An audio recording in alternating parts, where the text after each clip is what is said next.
Good morning, everyone. What is going on? Welcome to Banner and Backbone.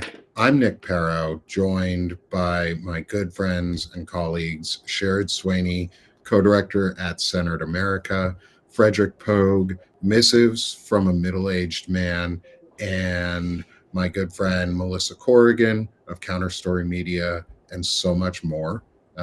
It is so good to see all of you guys here today for the window of discussion as we go into a great conversation today around creating creativity and how we are going to find solutions to the problems that we have right now for an 11-month strategy to win to win. And that is the only goal, is to win for pro-democracy so that we can unseat the current regime in its entirety and regain accountability, affordability, and an America where people actually want to live, where all of us want to live, where we can start the 30-year plan for the Tricentennial Action Group of Tag You're It for Democracy. That starts with an 11-month strategy of how to win so we can get to 300 years. So good morning, everyone. With that preface, how are you guys doing today? I'm letting people roll in on Substack. We're streaming on YouTube and Twitch as well. And so just letting people roll in as we say hi and reintroduce ourselves real quick for anyone who might be new with us today. So Sherrod, do you want to start on yours saying hi? Just quick intro of who you are and what Centered America is. Yeah, my name is Sherrod Swaney. I'm the director of Centered America. We're a 501c4 nonprofit organization. We are not for profit. And we are defending democracy, resisting authoritarianism, and giving resources back to the people in order to fight back against this administration. We put out a news report every single day, and we are actively making content and resources for people to fight back. Awesome. It's great to see you again, Sherrod. I know we didn't have you last week. It was a great conversation with Fred, Melissa, and I. So it's good to have you back with us. Fred, can you introduce yourself too? So, good morning. I'm sure everyone knows you, but just in case. My name's Frederick Pogue. I write for Mrs. from Middle-Aged Man, and I kind of just write about politics, culture specifically. And I used to be a former Marine, so a veteran like my other two co-hosts. And I was an aviation manager, and I organized for Obama back in 2012. So, that's my claim to fame. Nice. Yeah. Well, it's good to have you. Good to have you again, Fred. Thank you, man. Great to be here. And finally, we have, if you don't know who she is, you're probably living under a rock at this point, is our good friend Melissa Corrigan from Counterstory Media. Can you reintroduce yourself for everyone who might be living under a rock and has not heard of you yet? I like my rock, though. You like your rock? I'm a Marine, so. You live under it or above your rock? Or are you like Patrick, where you like issued me a Latin? rock, and I like it, so. Oh, yeah. Okay, Melissa, good morning. Good morning, I'm Corrigan with Counterstory Media. Our tagline is we exist to audit the existing narrative by telling the truth. And so I am always on the search for truth so I can share it with you. My most recent deep dive was to Gary Bernson, the former CIA agent who is pushing us to war with Venezuela. So if you want to find out more about that, go check out that piece. Read through that, actually listened through that piece. Incredible. I need to go through it again. I know Arturo, I can't say his name right. I'm really bad at Spanish.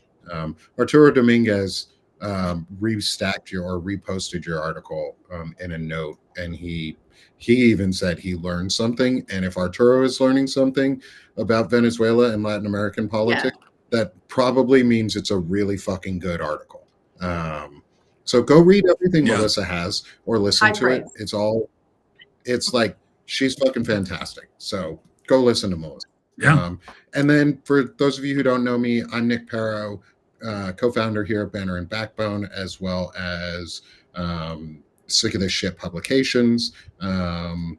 And I'm writing an article right now that's going to come out hopefully later today on Banner and Backbone. Melissa and I are going to be talking about it later today as well on our Vet Talk. Is around handling of unidentified persons in a supposed armed conflict, and where I come from on that, my background in white.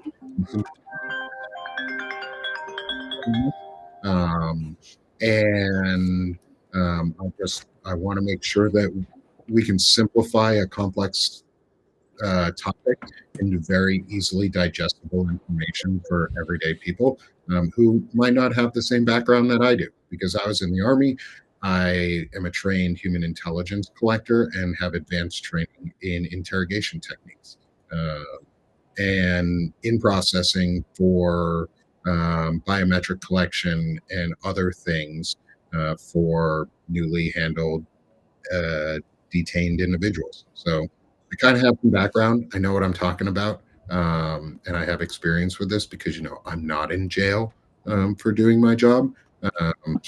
And so I just want to make sure everybody knows the truth. So you did it That's correct. part of our creative solutions. Is like creativity is us taking real complex things that we know about and finding creative ways to simplify it for others around us.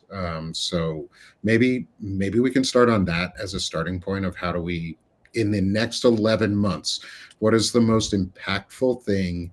This will be my question. In the next 11 months, what's the most impactful thing that each one of you think you can do to save our democracy? We have 11 months to save our republic. What do you, in that time, what is your plan? Fred, you want to go ahead. So I've got this to start this for everybody listening. And I would say, and as a former political organizer, stop listening to anybody who's a naysayer right now that tells you it won't work. Right? Because if you look at past elections, every time that there has been a shift that has taken on the status quo, some organization or somebody has come up with something new. It's not completely radical, but it tweaks something. So for Obama, it was email and texting. That no one had done that before in 2008, and OFA did it, right? And so you look at the mini protests that No Kings are doing. That was inspired by protests that were going on in Europe, because people figured out it's much harder for law enforcement to basically have the manpower to counteract 14 or 15 or dozens of little protests than they do for one big protest, right? Because again, the prevailing theory was, oh, you want to get on TV, you want to show just how many people there are and how big they are. And it was like, no, because then it can be shut down, and then that's the images you see is police shutting it down, and it reinforces power. Or we're seeing this now with No Kings, where you're getting creative, and it's like the weird stuff, like the frog costume, the stuff that happened in Portland, things that you're like, that are more ridicule based, that take away power from authoritarians. So in the discussion of creating like an environment on how to save democracy, don't entertain people that are just like, oh no, you have to do it this way. Oh no, you have to do it this way. This is the way we have to. And you're going to get that. You're going to get it from well-meaning people that tell you that, oh, I've been doing this for 30 years and this is how we've done it. Even though they've lost so many elections and they've never really moved the needle. You mean James Carville? Right? I know you have feelings on him. It's James Carville. It's like he's the guy who's like, he's right just enough of the time to be relevant. But it's like, dude, you won a national championship back in the 90s. You're done, right? I don't want to hear how we're going to engage the youth unless we're actually talking to the youth, and what they want to be engaged on and how they need to be engaged. Oh, hey, wait, we've got Sherrod Right. Sweeney right here, who is part of I know the- that was my soft toss to share. Yeah, no. We have Fred, I like Give me a second. I like I'll be what right you're back. saying. I'm gonna just mute myself for a second. Oh, totally. No, I love what you're saying. I think right now is a completely different status quo, and Yeah. people that say they know shit don't know shit. They're losing. Like, we can't act like we have all this knowledge. We have to try new things, and there has to be a new outlet that we go to. And I think part of the thing that part of what we're seeing with No Kings is that we're getting these massive numbers, Mhm. and it's doing something for public perception, but it's not doing things in terms of policy and shifting legislation. It can, if we utilize those numbers correctly and drive those numbers into the community. I think that the biggest thing we can do right now, if I had to say off the top of my head, would be trying to figure out how to creatively drive those numbers to soup kitchens, or making sure, like, if you're going out to a protest, maybe donate food, donate money to a certain charity, donate $1 to Feeding America. And that can be your way of protesting. If you can't go to a protest, maybe your way of protesting is giving back to your community. And I think that can effectively create kind of a government under the government. We are becoming the government. We are filling up the gaps, I would say, that the government is not filling. And so with the Feeding America thing, just so everyone knows, I put up a QR code in the top left corner of the screen. I'll move it to the top right because I know on Substack it's hard to see in the top left because that's where chat is and where the subscribe button is. So hit that subscribe button and subscribe to everyone today. It's a free subscribe. That way you can follow all of our work, and it's super easy if you're on Substack. And if you're able to, get that Feeding America QR code, scan it, and donate. Donate through the Banner and Backbone Substack Scribes overall team. Our goal is $20,000 raised for Feeding America, which would feed 200,000 meals or create 200,000 meals. We're over halfway there. And thank you to whoever just scanned the QR code. You're amazing. We love it. That's awesome. And you are doing the creative resistance that is needed right now to ensure Americans are fed, to ensure that there's safety and security at home, because the basis of safety and security is food security and housing security and health security. We can do one of those together right now. And whoever scanned the Feeding America QR code, thank you, because you're helping with a big part of that. So creative solutions in action. That's all. That's what we're about here at Banner and Backbone and Centered America and Missives for Middle-Aged Imp Man and Counterstory Media and Sick of This Shit Publications. It's all about creative engagement and creative solutions. So thank you. I also, Fred, one little question, because you worked organizing for the Obama administration back in 2012. Yep. I think you said. Mhm.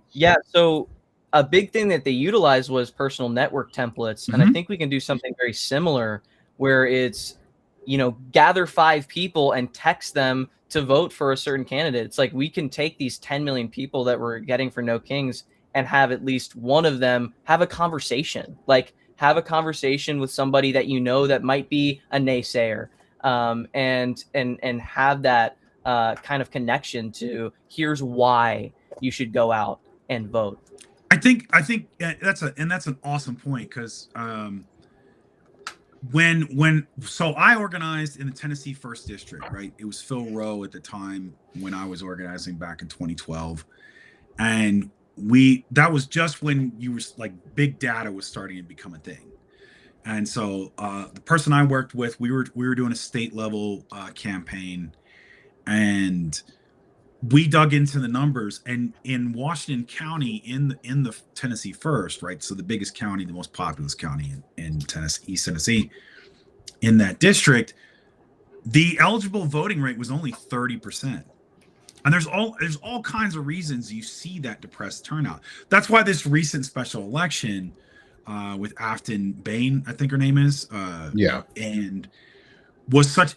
I mean, it was a plus 22 district, and she basically, I think, cut that in half.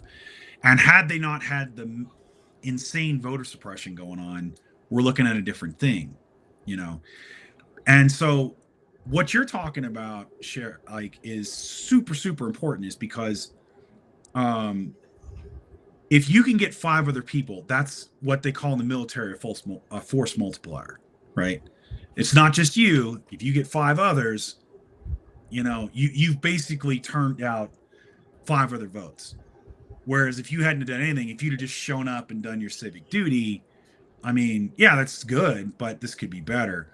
And there's other ways you can have an impact, like with what Melissa's doing with sort of the citizen journalism, because you're seeing that now more and more with ICE and people using their camera phones and being on TikTok. Like, so how did you get in? I'm kind of fast. I don't think I've ever asked you this question, Melissa. How did you get into that? Like how do you go about, like, you know, hey, I've got this thing where a Substacker I really respect, Arturo Dominguez, is like, oh my God, I learned something, you know, which is high praise, you know. And for those of you who don't know, Melissa Corrigan is the reason I have a Substack. Like, you know, and my second piece was inspired by one of her pieces. So, you know, but yeah. And Melissa Corrigan's one of the reasons I have such a big Substack now too, is because she introduced me to Dana Dubois and Lawrence Winterman. And Lawrence is one of the co-founders here at Banner and Backbone. And so Melissa is a huge centerpiece for a lot of us. And we're building a community around the work she's doing in a lot of ways. So, Melissa, high praise all around. Just high praise for you. You guys are making me blush. So I actually, minor in college was in journalism. And so I've been pursuing a long time, because I was a single mom for so many years. I couldn't pursue that professionally. I had to actually pay my bills. But even during that time, I were the Examiner covering the Occupy movement in Charlotte. That I lived right outside Charlotte.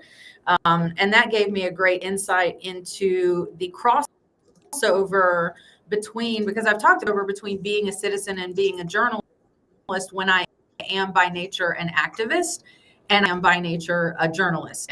And I dig and dig and dig for information. So walking that line has always been a little bit challenging, but I think walking in recent years, particularly in the past year, is the entire industry is confronting where our nation is falling into authoritarianism. Where do we individuals fall if we consider ourselves journalists, but we also consider ourselves activists?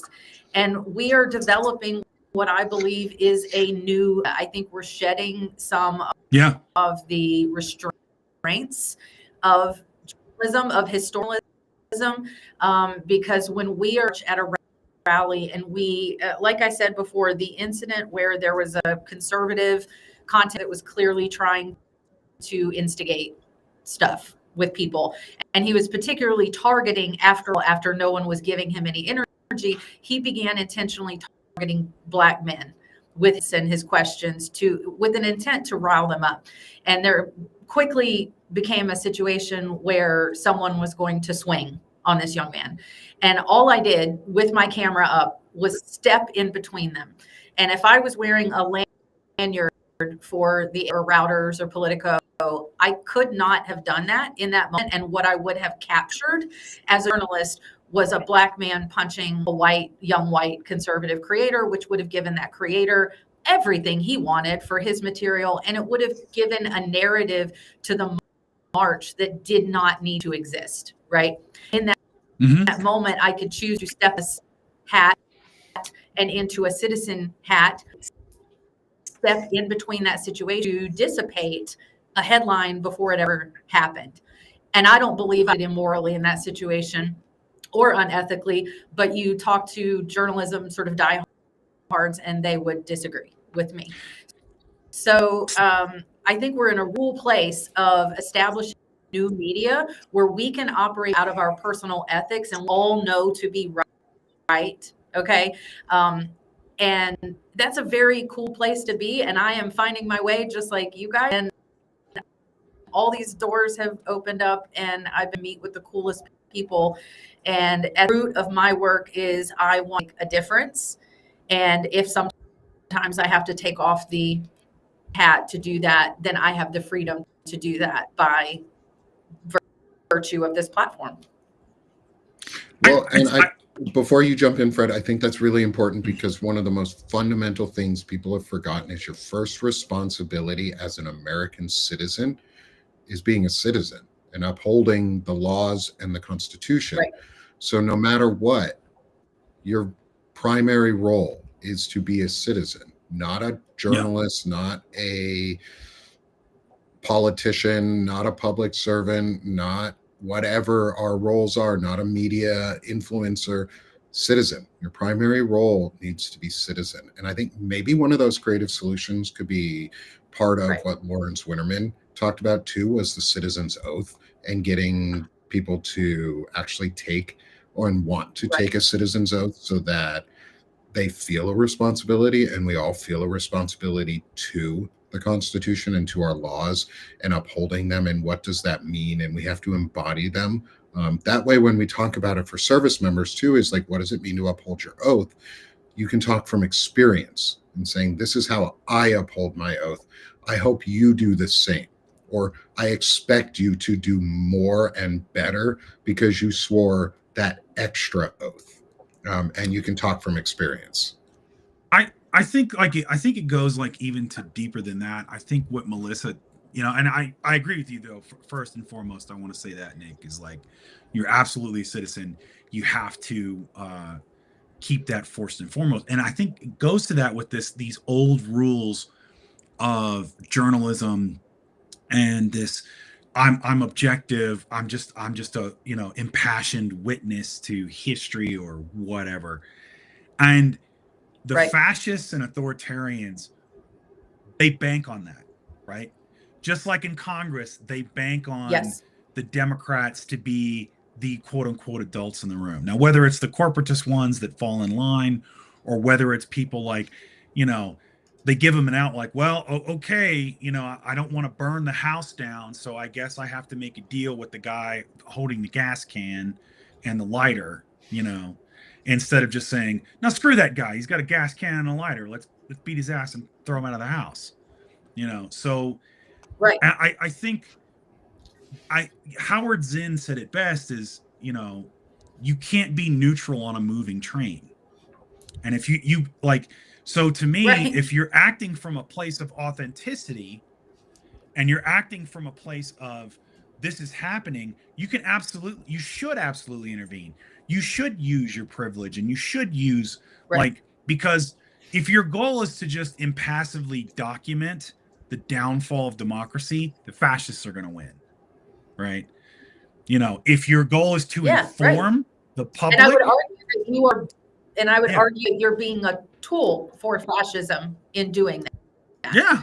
I think we're just at a critical point of what defines a journalist and what defines the media in this moment. And if the media is just going to passively document the downfall of America, then that's a failure.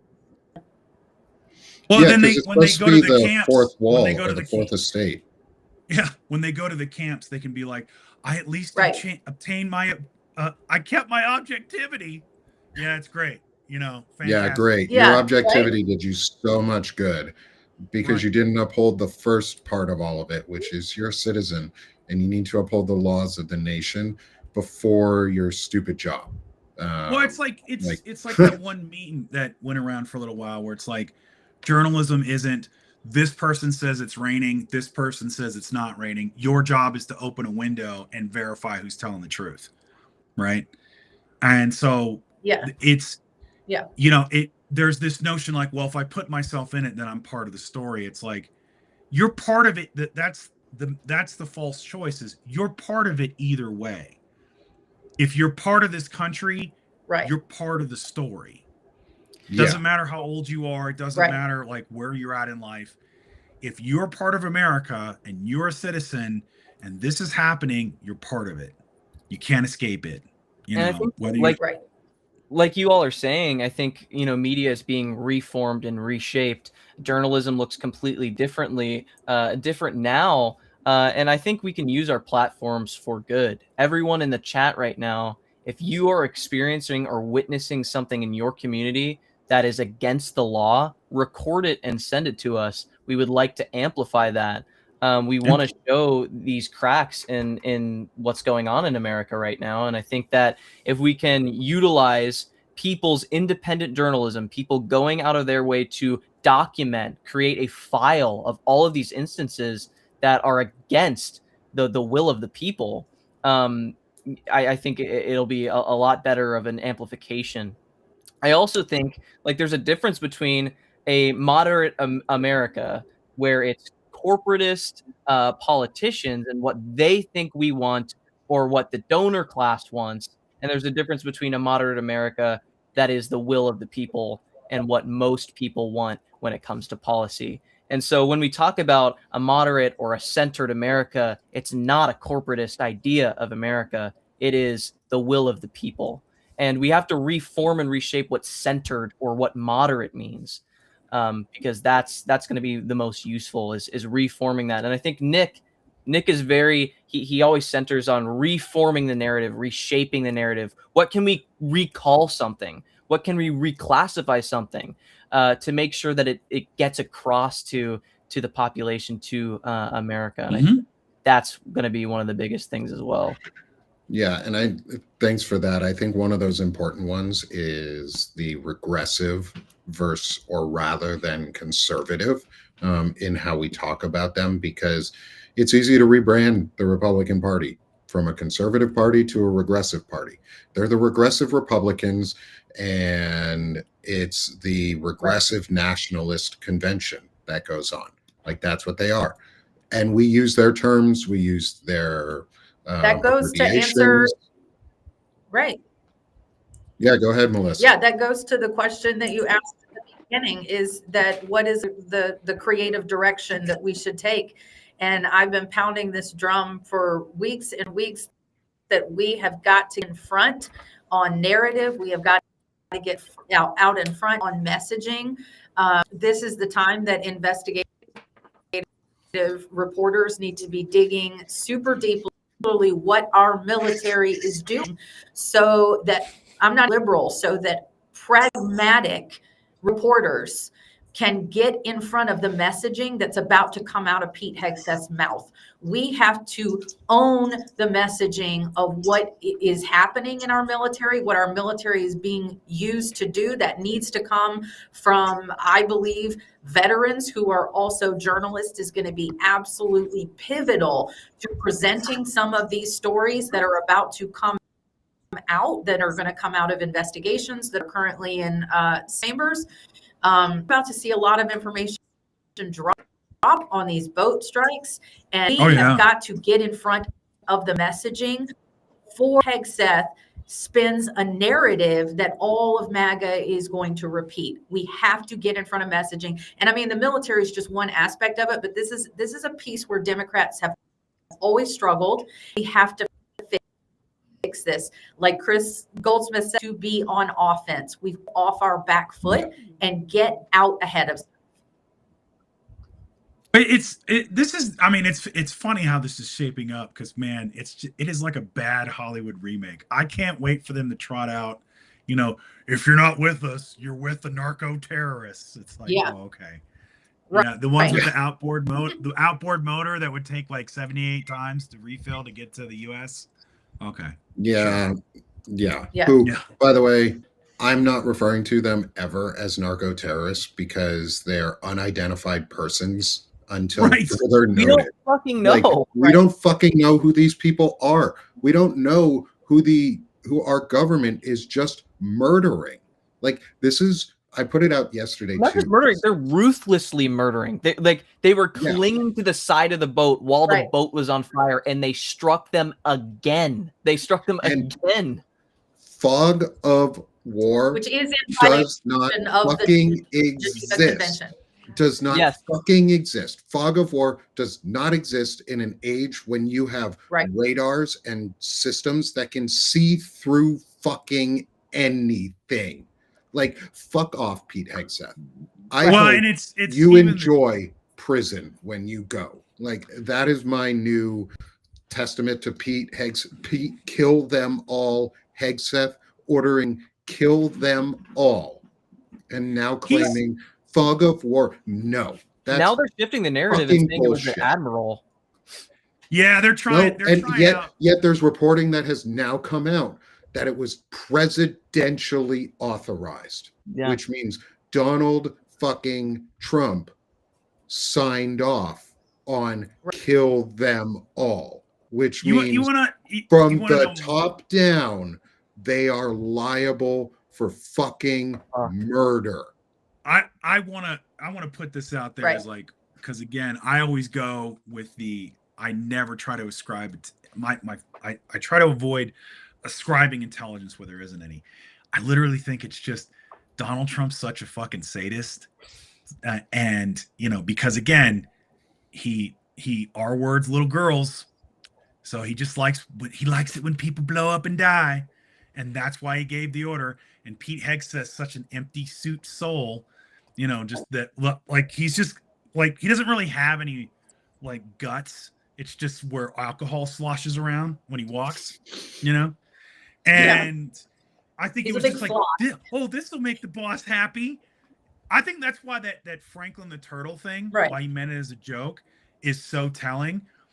That's the level of strategic and seriousness that we have with this administration. They think it's a freaking game because they're so disengaged from it.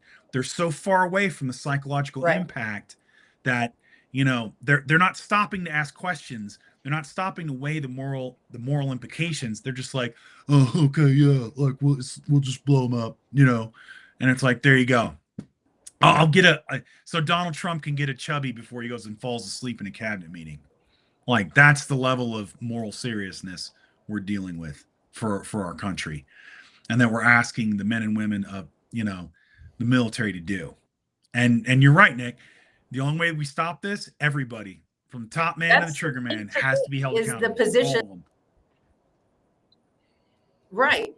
And I think that's the part that pisses me, the position that we're putting our military personnel when the highest leader thinks everything's a joke and they're going to go play their own personal game of battleship. So they move all like they think is fun, and Pete Hegseth think this is like in Call of Duty, kill them all. Thing you say in Call of Duty, not as a serious military, actually, maneuvering or military. Yeah. And so now people and there are people that are beginning to reach out from these ships that are positioned in Southcom, reaching out for legal advice and representation. That is extraordinarily telling. I served during Operation Iraqi Freedom, and I don't know of a single person that reached out for legal representation on how they should proceed, in following orders. That didn't happen. That's unprecedented to me. And Nick, since you did human intelligence in the Army, how smart is it if you're really attacking narco terrorists and you have 2 survivors just to kill them and not take them prisoner and not, get some intel out of them? Well, not even that part. Let's go back to the boat strike where there were 2 survivors. And the Navy did bring them on board. Marines did bring them on board to a naval vessel. We know that. That's like public knowledge. We know this shit, that they were there, and then they were extradited back to their home countries. Both were injured. Both were taken aboard. And then we haven't heard anything since in the public sphere. As a human intelligence collector or prior intelligence collector, and someone who has in-processed and done medical and biometric screenings and identification screenings for detained individuals, you do not just fucking release them. That is literally against the law. You have to treat them. And if they are going to be extradited and released, they have to be done so through a very judicious tribunal that has to be approved, not just Pete Hegseth going, yep, you're free. No, there is regulation on how the tribunals are set up, what a tribunal looks like, who can authorize the release of individuals. There is a paperwork trail that goes through. There is personal and biometric data that is supposed to be collected, saved, and put into a system that can be later accessed for intelligence personnel and personnel reasons to ensure that people are not medically abused, so that we can gather correct intelligence. We know who we're speaking to, where they're from, what they're about. There's been no release of information on these individuals, what their names were, what they looked like, what countries they really belong to. Did they truly belong to Ecuador and Colombia? We don't know. They weren't Venezuelan. Like, I think one of them, I think it was Ecuador and Colombia, not Venezuela, that these were from. Wow. And so Right. the thing too, on top of all of this, and Melissa and I are going to talk a lot about this later today, so I won't get too far into it, is we're not in a true declared armed conflict. Congress has not done any approvals or appropriations for an armed conflict.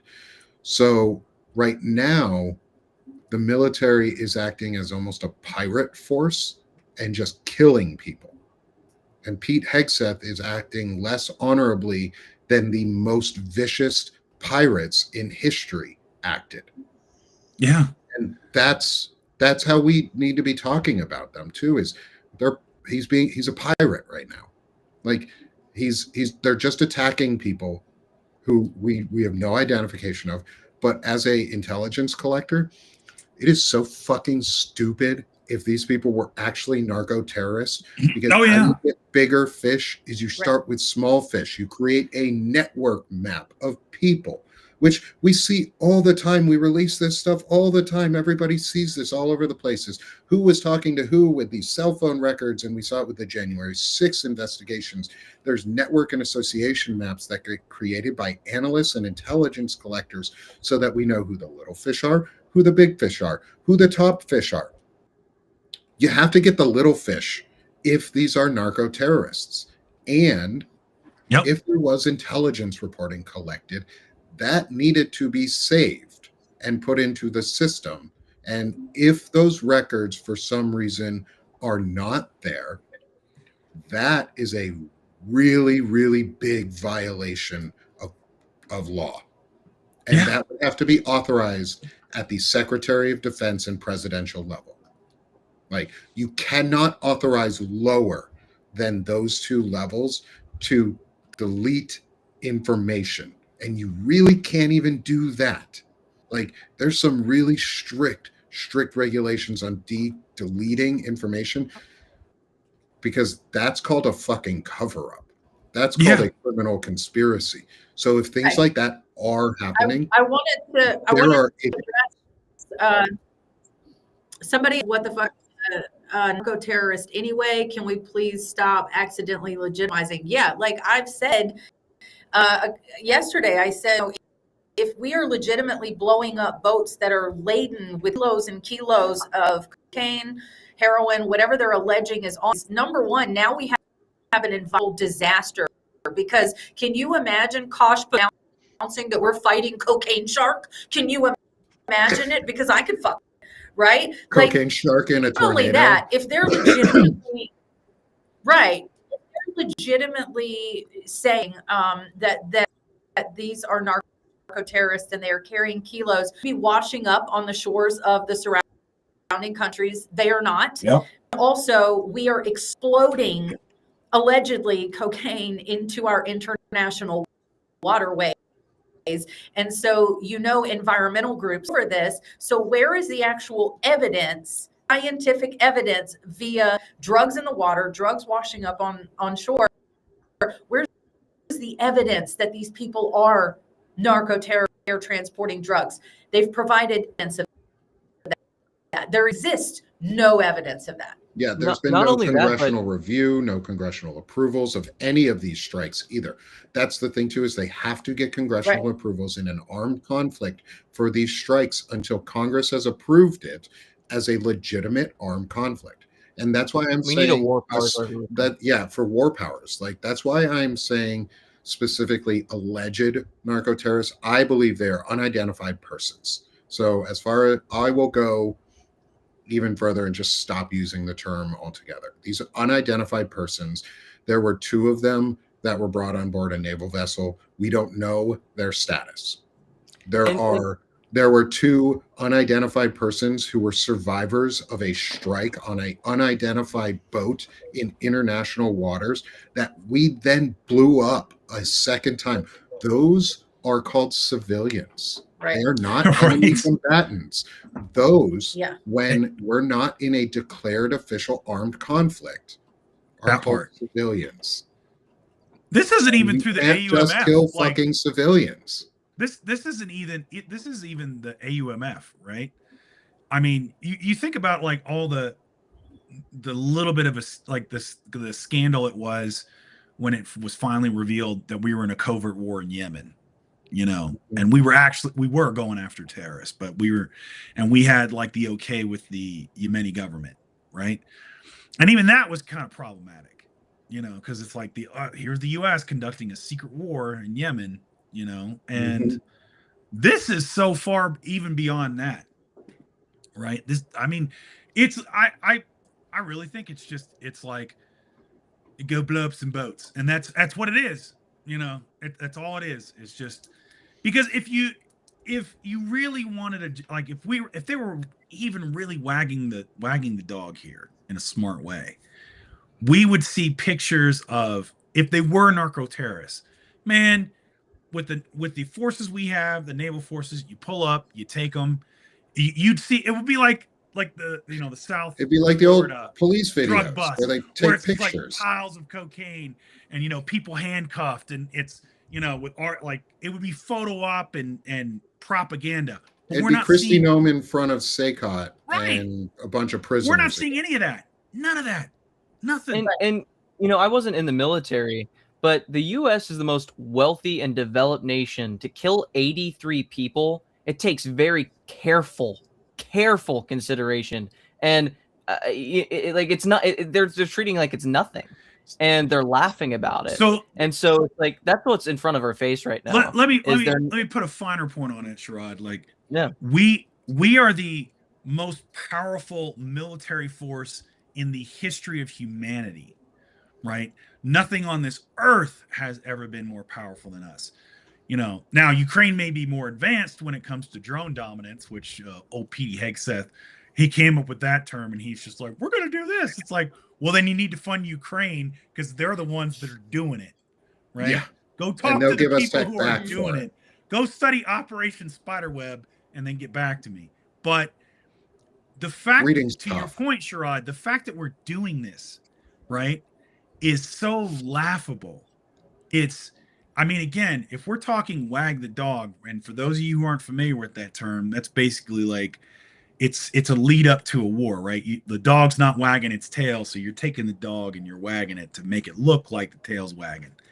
And this is laughable. It's not only moral, it's repugnant, it's grotesque. But if this is our justification for war, it's mind-bogglingly bad. Because if they were really sincerely narco terrorists, or they were narcos or cartel or whatever you want to call them, I'm telling you, like it would be like the South Florida where they got, I'm telling you, it'd be like Miami all the drugs all over and everything, and it's like, oh, we got to go in there. We got to go in there. Cash Patel would be out front with all these drugs just hanging out if this was what was real. And if they are transporting narcotics. Yeah. And with the right patches. Till you Valhalla. Gotta have the Viking. I'll see you in Valhalla. Talk about Valhalla. And if there were narcotics, like if this is actually a narcotic smuggling operation, that's not, the U.S. law does not have the penalty of death for that criminal offense. Like that does not preclude the death penalty. So what they're doing is even illegal on US civilian law too. Like these people need to, if Right. and no matter what, we're blowing up ships in the middle of the ocean. And I would like to know who the hell we're killing. I would like to know where survivors are. I would like to have those Well, answers. there's a family now. There's a family out of Colombia that wants to know that too. And they question the US government. Why did you kill our family member? Yeah, like I would like to know why these innocent civilians are being treated like enemy combatants when they're just trying to live their lives. I would like to see evidence and proof, because we are the United States of America, where we have a proof-based society that you have to prove as the government why you are doing something. And if we don't like it, you stop. And I don't like the US government murdering random people on the ocean, committing piracy in the middle of the international waters, committing piracy and just killing people. Like, I'd like to know why we're doing that. And you know what, Pete Hegseth? We're coming after you. We're coming after you because of shit like this. Because you don't just get to kill random fucking people. Donald Trump, guess what? We're coming after you on this too. Because that supposed immunity that you have as the president is going to be overturned, is going to be removed, because the president is not afforded immunity. They are a citizen who has volunteered to do this job. And when your term is done, you return to the citizenry. And guess what that means? You fall under civil law again. And guess what? You never fall out of civil law when you're the president. Your oath specifically says you need to uphold the laws to the best of your abilities. And you're not fucking doing that, dude. Ordering murder of people that we have no proof that they were anything other than innocent, unidentified persons is illegal as fuck and is not within your core constitutional duty. I think, like, I totally agree with you. I mean, it's I'm a constitutional. Why would you need that? Why would, if what you're doing isn't wrong and it is lawful, why would you need that ruling? Why? Yeah. Other presidents have been just fine, without it. Like, except maybe Nixon and maybe George W. Right? Yeah, but even Bush Bush was fine for the most part. Yeah, like, for the most part. I mean, immunity.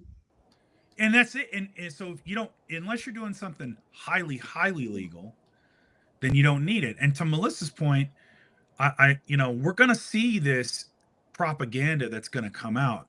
I really don't think that they're trying like everything else. They're not trying too hard because they've gotten away with it up to this point. They're going to want to invade Venezuela for the oil. So you saw the same kind of thing in the Ukraine proposal that came out of Russia. Is it's like, oh, what can the Trump family and all our little cronies get for this? And they're doing the same thing in Venezuela. They're going to invade because they're like, oh, ExxonMobil will cut me a percentage, or they'll give me so much of the company if I make this invasion happen. So they're going to use, and so really it's just, go down there and blow up some boats, and there you go. And that'll be enough of a reason, because Trump will do the laziest thing possible. Just blow up some boats, and then we'll invade, and then we'll call them narco terrorists, and cool. Can I go golfing now? And that's and it is. It sounds mind-boggling that that's what it's going to be, but that's what it is. That's what we're going to be confronted with, and that's what we have to push back on. And it's like, and asking these questions. Well, who were they? Where's the proof? Why did you do this? Who gave the order, and why? That's why we're going to need to push on our elected representatives. No. You're in Congress. You're part of a Senate committee, or you're part of a House Oversight Committee. Drag their ass in there and put them on the record. Yeah, put them on the Pete record. Hegseth needs to be under under oath in front of Congress testifying, and if he lies, he needs to be held accountable for perjury. That is a thing we can hold them accountable for, and lying to Congress specifically is a huge felony. It's like Because his time in prison. And yes, will Donald Trump attempt to pardon him? Sure, he will. sure, But the pardons of a criminal enterprise and a Russian puppet who is running our organization and who has committed treason and traitorous acts do not need to be upheld. There's no reason to uphold illegal pardons. There's no reason to uphold any action that Donald Trump has done since he became president. they better hope He's Admiral illegally Bradley, in this office. yeah, they better hope Admiral Bradley's got a lot of Ollie North in him.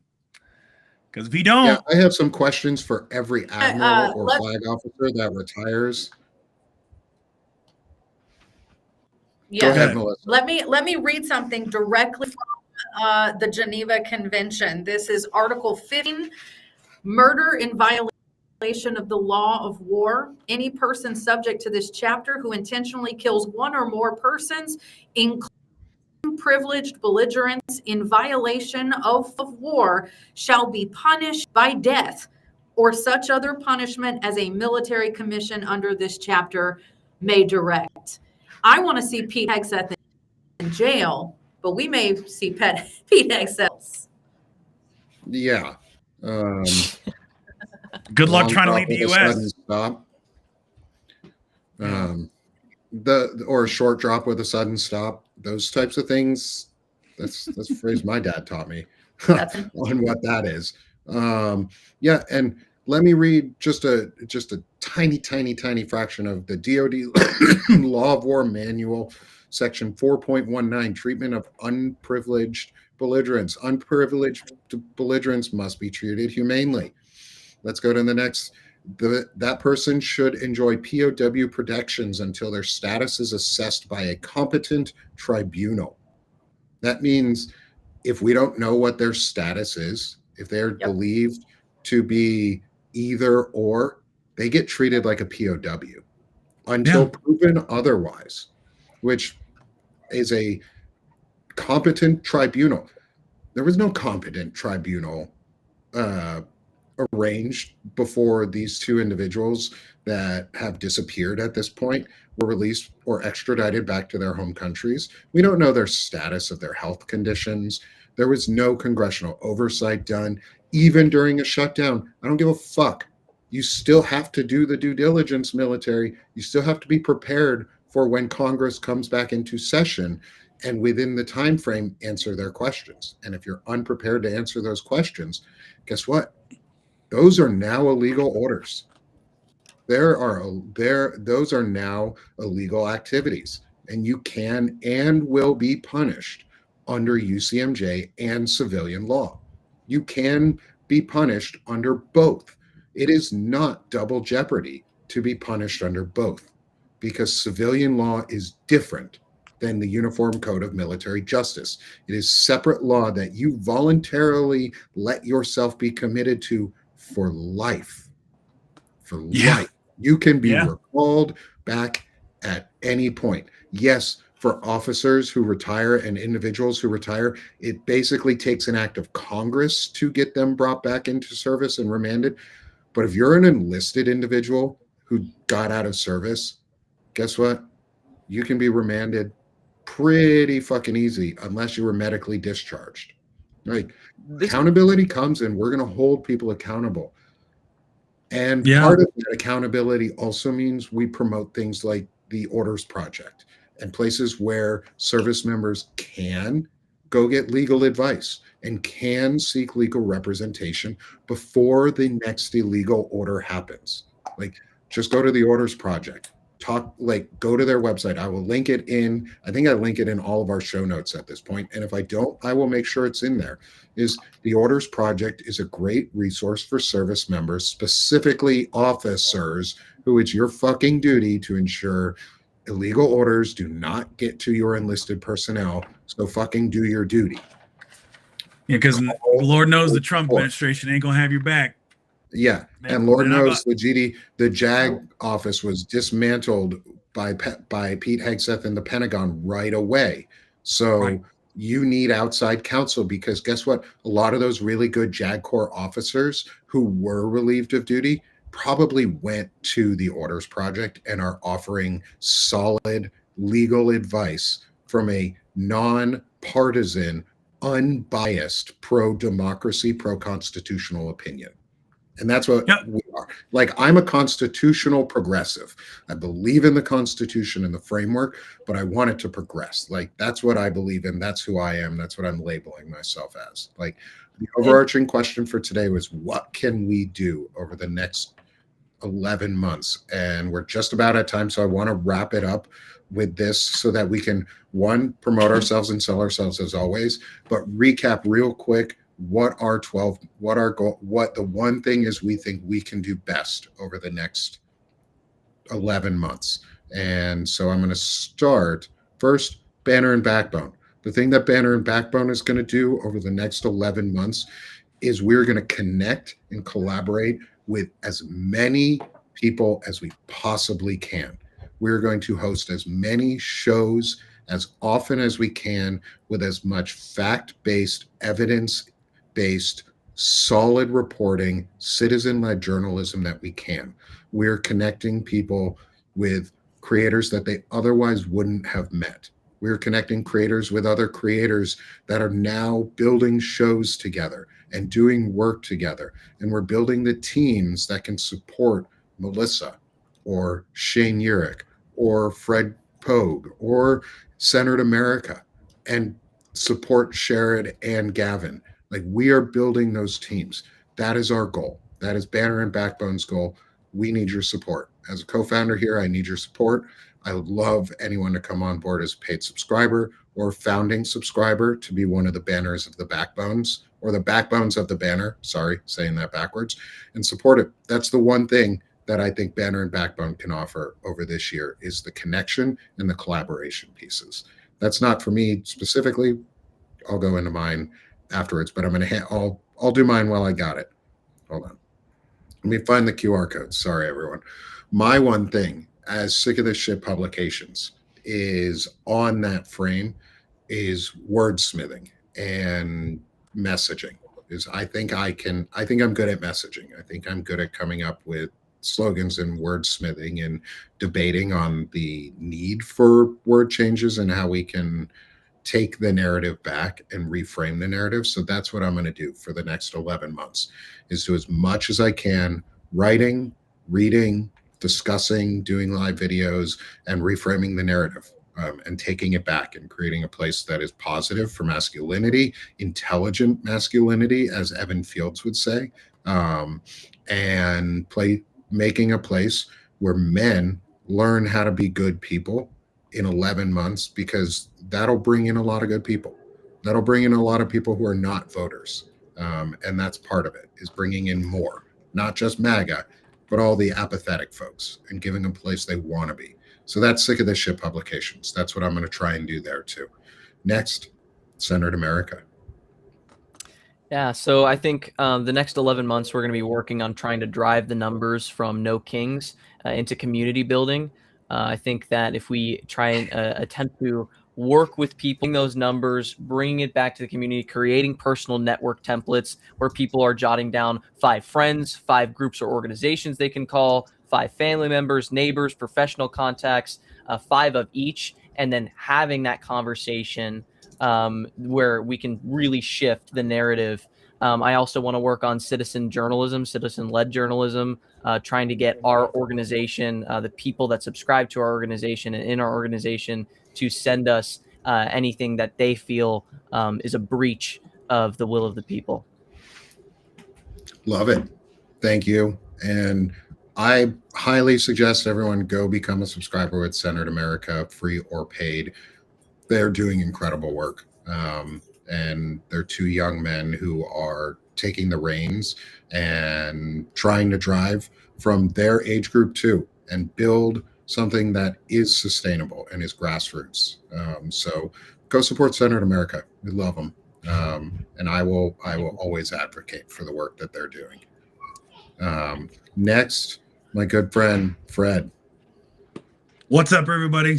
So I'm doing Mrs. from a Middle-Aged Man, and Yeah, my goals for 2026 are just to keep being a general pain in the ass and a rabble rouser.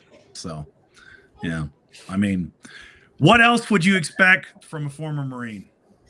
Yep. Yeah, Well, like rabble rouser helps with intelligent masculinity, positive movement forward, and creative ideas. And that's what we're all about, is rabble rousing and having fun. Go support Fred. He's a good friend. He was one of our original co-founders here at Banner and Backbone. He helped us get this started and brought us to where we are today, and helped us launch. And I love the work Fred is doing, and I support him 100% in all his efforts that he's making. So come support my boy Fred. And then finally, Melissa Corrigan and Counter Story Media. Thank you so She's a much. little, Yeah, I Yep. am I'm going to continue the pursuit of truth and bringing that to you. I am committed to being on the ground in DC at least once a month. November, I was able to go twice, which was awesome. I was at the November 5th kickoff of the Sustained Resistance Movement, and then at the rally on the 22nd, where Dropkick Murphys played for us. And if you didn't see Dropkick playing to an audience of mostly boomers, it was worth the entire trip to DC. It was pretty amusing. But so I love being able to get on the ground and bring you directly into those rallies and protests, so you feel like you're there, and so that you also see for yourself positive, uplifting, peaceful, non-violent protests, so that you don't fall for any narrative that may come out of the right that Antifa is destroying DC or any, because you see direct, and through my camera lens, what's going on live. And I'm going to continue bringing the truth in as real time as I possibly can to keep the American citizens informed, updated, and empowered. And including Melissa does some incredible investigation into her own work and the resources that she partners with. And we've helped find things that are not pro-democracy and not helpful for us, such as the Revolutionary Communist Party and Refuse Fascism, versus Remove the Regime, which is what you want. You want to be part of the Remove the Regime movement and not Refuse Fascism. Why do we know this? Because Melissa found it out. Because we have good friends like Christopher Goldsmith and people who understand what's inside these networks and who these people are. And Melissa self-evaluated, changed course, changed the media story, countered the story of Revcom, and moved forward. So go support her work, because she's intelligent, she's smart, she self-corrects, and she's doing good fucking work. So hands off to Melissa, like hats off to Melissa and all the work she's doing. And then finally, he's not here, but his name is on the show today. He wasn't able to make it due to weather. Is our good friend Evan Fields over at News from Underground. He is another intelligent, masculine man who is trying to help bring about a better manosphere and a place where men can positively be men and reach others in a positive way. He's also an Army veteran, good friend, and I support his work and what he's doing. He writes incredible pieces. I've been on his midweek burn. I was on last week. Shane Urich is going to be on here soon. He's got Rick Wilson coming on from Lincoln Square. He's also a contributor at Lincoln Square for articles and appears on some of his shows. So go support Evan, help him build up his network too. We love having him with us when he's able to make it for these discussions and other events. And so that's the big one, is all of you, please come support all of us. If you're here in Substack, there's 249 of you right now. Go hit that subscribe button in the top left corner real quick. It's a free subscribe to everyone. And if you have the ability, go subscribe to any and all of us for paid subs. They really help, especially right now. We're not in competition with each other. We're building each other up, and that's what it's all about. It's community versus competition. And we've got a community, because that's what democracy is, and we can get there. So 100%. 1 year, we got 11 months so that we can get to our tricentennial action plan. And this has been an incredible show. Thank you guys. Thank you all for being here. Thank you everyone in the chat. And tag, you're it for democracy. Go out and do something actionable, everyone.